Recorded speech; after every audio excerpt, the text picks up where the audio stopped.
Candide by Voltaire. Chapter 1. How Candide was brought up in a magnificent castle, and how he was expelled thence. In a castle of Westphalia, belonging to the Baron of Thunder-ten-Tronckh, lived a youth, whom nature had endowed with the most gentle manners. His countenance was a true picture of his soul. He combined a true judgment with simplicity of spirit, which was the reason, I apprehend, of his being called Candide.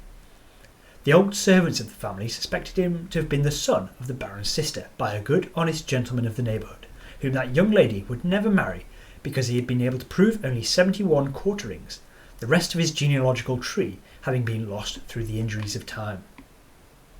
The Baron was one of the most powerful lords in Westphalia, for his castle had not only a gate, but windows. His great hall, even, was hung with tapestry. All the dogs of his farmyards formed a pack of hounds at need. His grooms were his huntsmen, and the curate of the village was his grand almoner. They called him "my lord," and laughed at all his stories. The Baron's lady weighed about 350 pounds, and she was therefore a person of great consideration, and she did the honours of the house with a dignity that commanded still greater respect. Her daughter Cunegonde was 17 years of age, fresh-coloured, comely, plump, and desirable. The Baron's son seemed to be in every respect worthy of his father.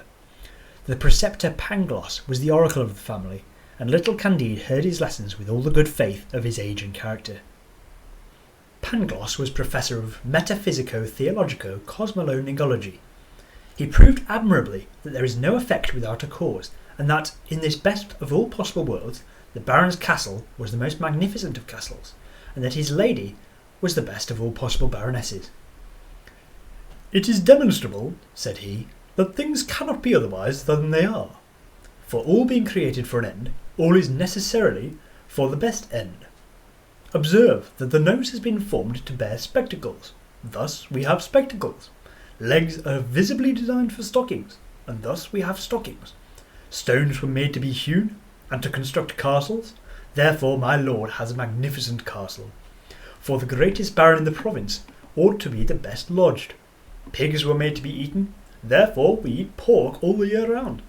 Consequently, they who assert that all is well have said a foolish thing. They should have said all is for the best." Candide listened attentively and believed innocently, for he thought that Miss Cunegonde extremely beautiful, although he had never had the courage to tell her so. He concluded that after the happiness of being born of Baron of Thunder-ten-Tronckh, the second degree of happiness was to be Miss Cunegonde, the third that of seeing her every day, and the fourth that of hearing Master Pangloss, the greatest philosopher of the whole province, and consequently of the whole world. One day Cunegonde, while walking near the castle in a little wood which they call a park, saw between the bushes Dr. Pangloss giving a lesson in experimental natural philosophy to her mother's chambermaid, a little brown wench, very pretty and very docile. As Miss Cunegonde had a great disposition for the sciences, she breathlessly observed the repeated experiments of which she was to witness. She clearly perceived the force of the doctor's reasons, the effects and the causes.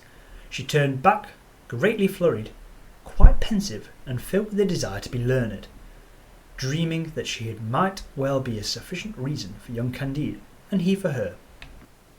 She met Candide on reaching the castle and blushed. Candide blushed also. She wished him good morrow in a faltering tone, and Candide spoke to her without knowing what he said. The next day, after dinner, as they went from table, Cunegonde and Candide found themselves behind a screen. Cunegonde let fall her handkerchief. Candide picked it up. She took him innocently by the hand. The youth as innocently kissed the young lady's hand with particular vivacity, sensibility, and grace. Their lips met, their eyes sparkled, their knees trembled, their hands strayed. Baron Thunder-ten-Tronckh passed near the screen, and beholding this cause and effect, chased Candide from the castle with great kicks on the backside. Cunegonde fainted away. She was boxed on the ears by the Baroness as soon as she came to herself, and was all consternation in this most magnificent and most agreeable of all possible castles.